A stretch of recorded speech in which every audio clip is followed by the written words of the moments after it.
The title of this research project is an investigation into the effects of reciprocal teaching.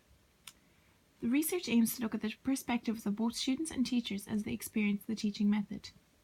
This method will be used in a second language classroom where comprehension may be compromised by language barriers.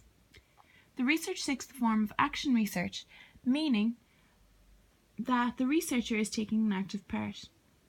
Data will be collected in 3 ways. These are teacher reflections, a critical incident questionnaire, and a focus group. The teacher reflections will provide data on the teacher's experience in the class. It will include observations and their thoughts and experience. This may create some element of bias as the teacher will also be the researcher. The critical incident questionnaire will be conducted twice.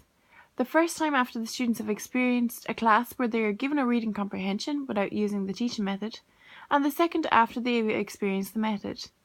The purpose of these 2 questionnaires is to compare the experience of the students, to question if they have a different experience with the teaching method or without.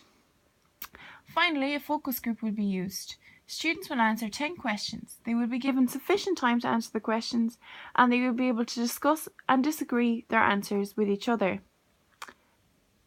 Looking at this method, it will be clear that the data will be qualitative. The researcher will have to utilise the data given, which may be subjective.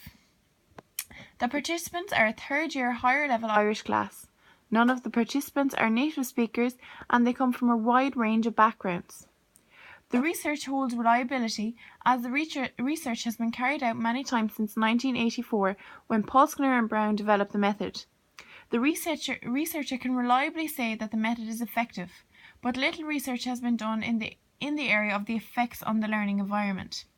The research is valid as it aims to help the students develop their skills. It also serves as professional development for the teacher. The views are subjective, but the researcher would recognise this as a limitation. Thank you very much for listening to my podcast on methodology in my thesis.